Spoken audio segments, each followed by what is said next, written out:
Hello friends, welcome to my channel digital Gurukulam. In this video हम बात करेंगे what are the ways to join Indian armed forces. मतलब simply बोल सकते हैं how one can join Indian armed forces. देखिए, army में defence join करने का सपना बहुत लोगों का बचपन से होता है और कुछ लोग अपने मैट्रिकुलेशन के बाद डिफेंस को अपना करियर चूज करते हैं। ठीक है, बट होता क्या है कि उन्हें पता नहीं होता कि वे कैसे ज्वाइन करें, व्हाट वेज क्या है ज्वाइन करने की। इसके कारण इससे होता क्या है कि उनका जो ड्रीम है वो कंप्लीट नहीं हो पाता या वो उसमें सक्सेस नहीं कर पाते। आज की वीडियो में हम इसी टॉपिक पे बात करेंगे कि what are the ways by which one can join Indian armed forces. सबसे पहले समझते हैं इंडियन आर्म्ड फोर्सेस में कौन कौन सी फोर्सेस आती है। सबसे पहले इंडियन आर्म फोर्स में तो सबसे पहले इसको पहले हम ये भी समझ सकते हैं कि देखिए, इंडिया में हम लोग को डिफेंस सिक्योरिटी हम लोग किस किस में कौन कौन से तरीके देते हैं, लैंड, वाटर या एयर। तो हम लोग का फोर्सेस उसी से बेस्ड होता है। सबसे पहला हम लोग का होता है इंडियन आर्मी, इंडियन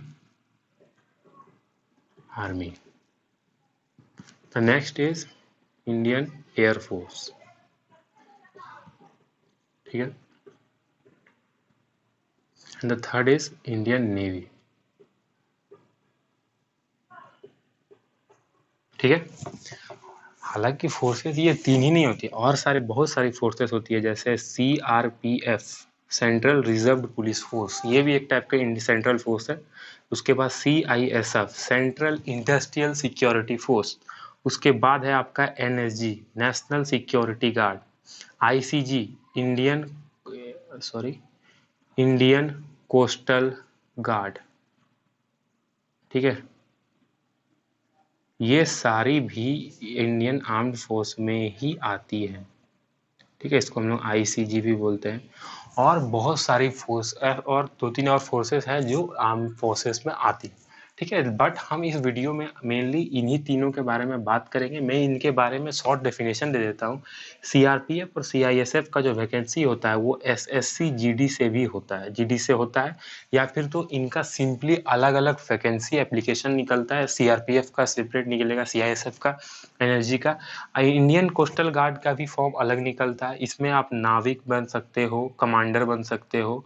ये इसका बहुत सारा फॉर्म अलग अलग आता है। ठीक है, सो आज की इस वीडियो में हम सिर्फ इन तीनों के बारे में मेनली बात करेंगे।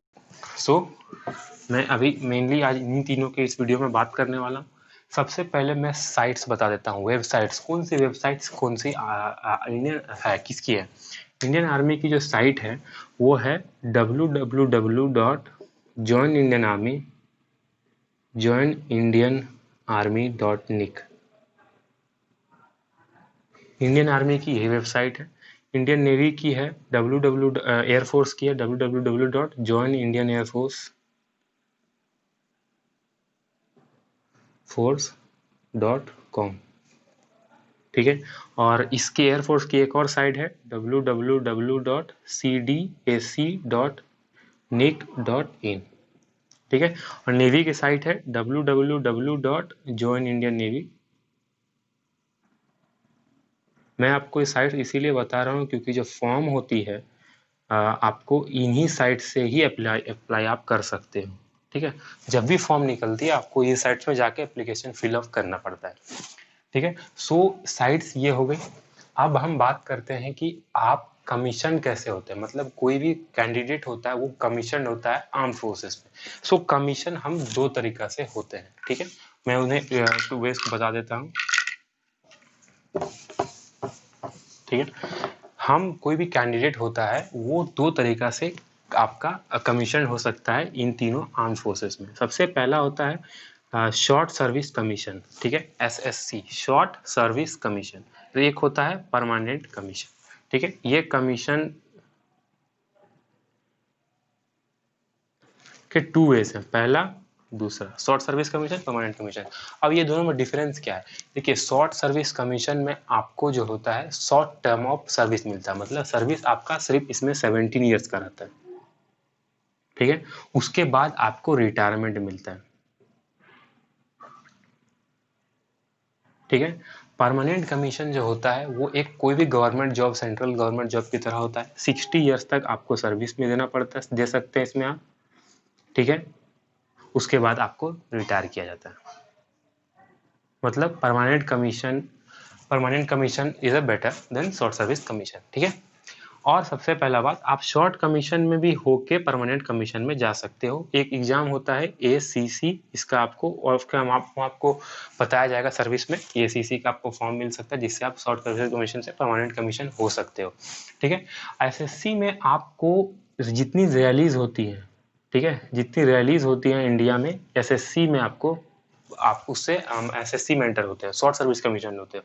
पर जितनी आपको रिटर्न एग्जाम होती हैं, जितनी रिटर्न एग्जाम्स होती हैं, उसके बाद आपको इंटरव्यू होता है और आप उससे एक ऑफिसर के तौर पे जाते हो, तो वो आपको हमेशा परमानेंट कमीशन होता है, मतलब आप उसमें परमानेंट कमीशन हो जाते हो।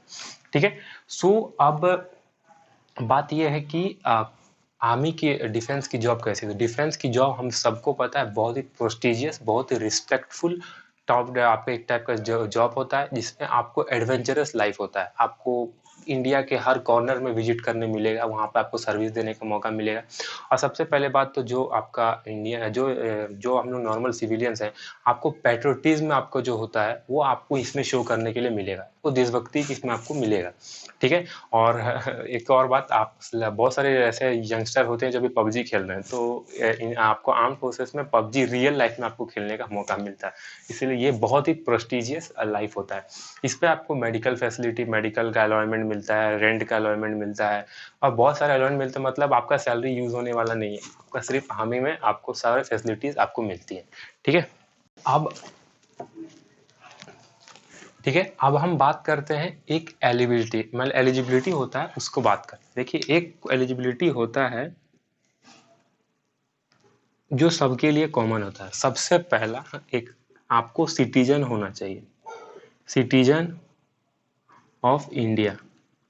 बहुत सारे फॉर्म में क्या होता है कि नेपाल और म्यांमार का भी, भूटान का भी फॉर्म भरा था जैसे इंडिया में। तो सबसे पहले आपको सिटीजन ऑफ इंडिया होना चाहिए। उसके बाद आपका मिनिमम जो होता है वो मैट्रिकुलेशन तो होना ही चाहिए, मतलब आप मैट्रिक किए होने चाहिए।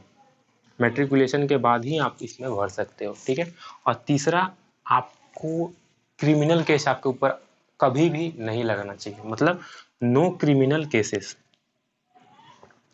ठीक है, क्रिमिनल केसेस आपके नहीं होना चाहिए, यानी कि FIR आपकी नहीं होनी चाहिए।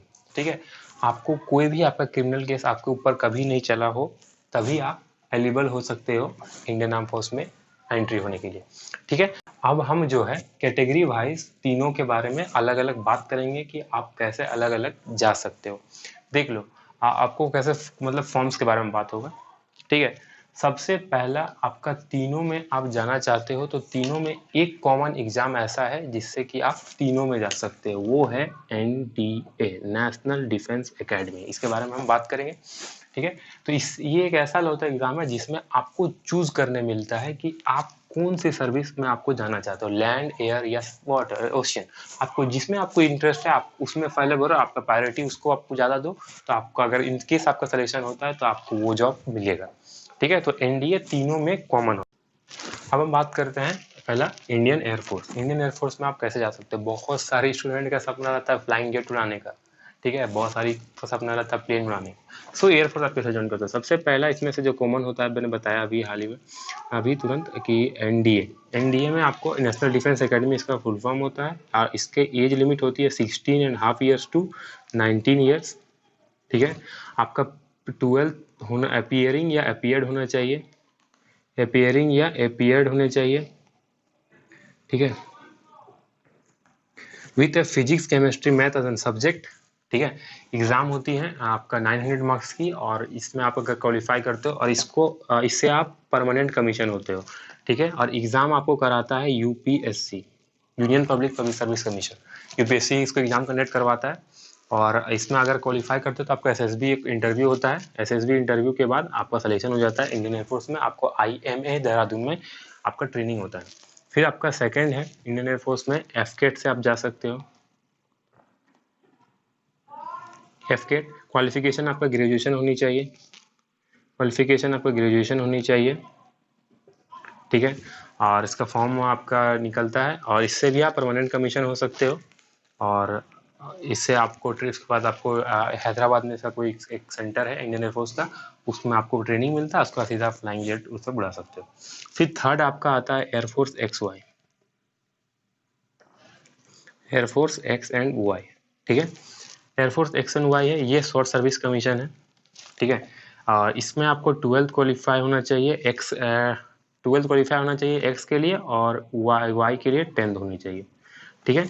और इसमें आपका फिजिक्स केमिस्ट्री मैथ आता है, क्वेश्चन आता है, और ये शॉर्ट सर्विस का मिशन होता है। फोर्थ होता है आपका रैली होता है गरुड़ कमांडो का, ठीक है। रैली होता है गरुड़ कमांडो का, हाल ही में झारखंड में हुआ भी है, धनबाद में, ठीक है। रैली होता है ग्रिड कमांडो का, इससे भी आप शॉर्ट सर्विस कमीशन होते हो, ठीक है।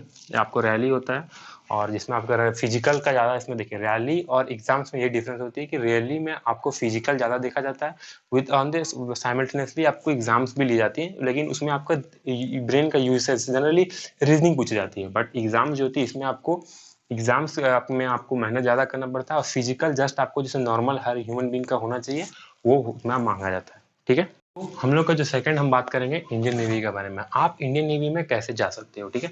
इंडियन नेवी में जाने का सबसे पहला फिर जो कॉमन है NDA, नेशनल डिफेंस एकेडमी, ठीक है। इसके बारे में तो बता ही दिया, 16.5 ईयर से 19 ईयर्स का एज होना चाहिए, PCM होना चाहिए, PCM फिजिक्स केमिस्ट्री मैथ आपका ऑप्शनल, आपका 12th में सब्जेक्ट्स होने चाहिए, और ये आप अपेयरिंग या अपेयर्ड में भी दे सकते हो, मतलब 11 12 दोनों में आप दे सकते हो, ठीक है। सो हमारा दूसरा है इसमें बीटेक एंट्री, बीटेक एंट्री, ठीक है।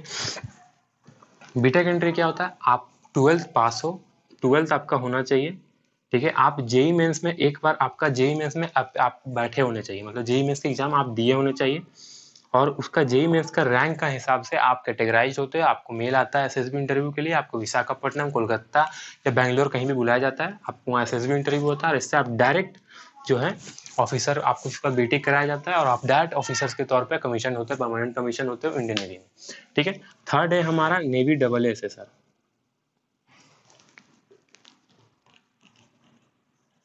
ठीक है।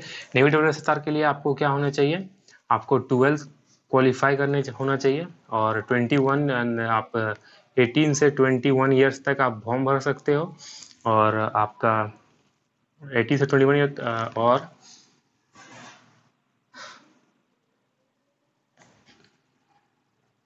हाँ PCM आपका सब्जेक्ट होना चाहिए।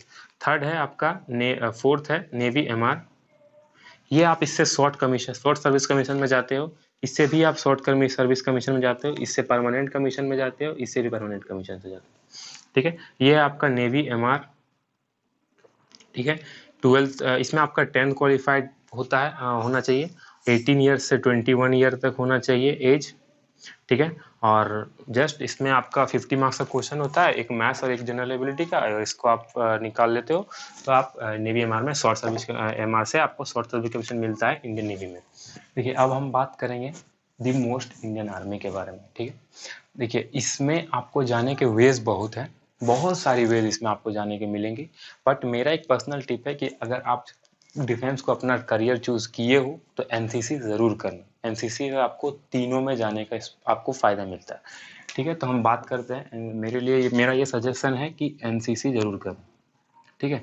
हर कॉलेज में 11-12 से स्टार्ट हो जाती है, यहाँ तो झारखंड में जमशेदपुर में बहुत सारी कॉलेजेस है जिसमें हमारा होता है एनसीसी, ठीक है। सो इंडियन आर्मी में जानेंगे क्या क्या आपका है। सबसे पहला फॉरमोस्ट कॉमन है NDA, 16.5 ईयर्स टू आपको बताया, 19 ईयर्स क्वालिफिकेशन, 12th अपियरिंग या